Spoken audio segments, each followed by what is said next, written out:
अस्सलाम वालेकुम। मैंने 2-3 वीडियो बनाई थी पहले, जिनमें मैंने बताया था कि पाकिस्तान में इन कंपनी को वीज़े गए हुए हैं और इस बंदे के पास हैं, उसका ऊपर नंबर दिया था। मैंने बताया था कि आप इनसे कॉन्टैक्ट कर सकते हैं, सिर्फ़ रिटर्न बंदे। तो बंदे मुझे कमेंट में और पर्सनल में ये बोल रहे हैं कि भई वो पैसे ज़्यादा माँग रहे हैं सुजात खान। तो मेरे भाई देखो, आप उनसे जब बात करते हो तो ये पैसों का मामला या लेन-देन आपने उनसे डायरेक्टली करनी होती है, क्योंकि मैंने एक अच्छी बात आपको बतानी है, मतलब एक अच्छी कंपनी के बारे में और एक अच्छे एजेंट या एजेंसी के बारे में मैंने आपको बताना है कि भई यहाँ आप तसल्ली के साथ चले जा सकते हैं, आपके साथ इंशाल्लाह धोखा नहीं होगा, कोई फरार नहीं होगा। तो मेरे भाई देखो, कोई बंदे 2 लाख या 3 लाख दे के भी रिटर्न बंदे आ रहे हैं, लेकिन वो यहाँ फिर सप्लायर के थ्रू ही आ रहे हैं। उधर उनको कुछ बोला जाता है और यहाँ कुछ और होता है। तो इसलिए भई इस चीज़ को भी आप ज़हन में रखें कि अगर एक डायरेक्ट कंपनी का आपको वीज़ा मिल रहा है और उसी कंपनी में आप डायरेक्ट ही आ रहे हैं, तो ज़ाहिर-सी बात है कि जब वहाँ आओगे, आपने काम करना है तो भी अच्छा ही काम मिलेगा ना आपको अच्छी कंपनी में जब आप आओगे। अगर आप एक सप्लायर के थ्रू आते हो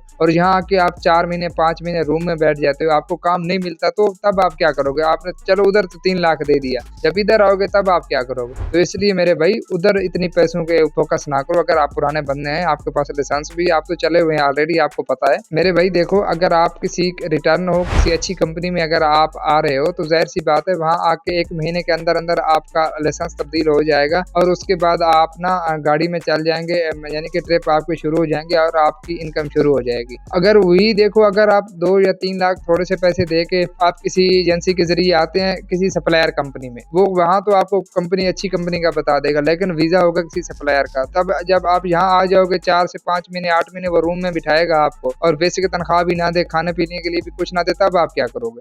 वो तो आपका उधर से डबल पैसे लग जाएँगे। तो इसलिए मेरे भाई देखो, अगर आप पुराने बंदे हो, आपको पता भी है कि अच्छी कंपनी में बंदा जब आ जाता है वो पैसे पूरे कर लेता है। जब आप एक सप्लायर के हत्थे चढ़ गए ना, तो फिर भी आपको पता है कि यहाँ क्या हालात होते हैं और बंदा किस तरह ज़लील होता है। तो मेरी ये बात नहीं कि मैं किसी के ऊपर तंज़ करूँ या किसी के ऊपर मैं ये बात कर रहा हूँ। मैं सिर्फ़ एक बात समझा रहा हूँ आप लोगों को, अगर मेरी बात आपको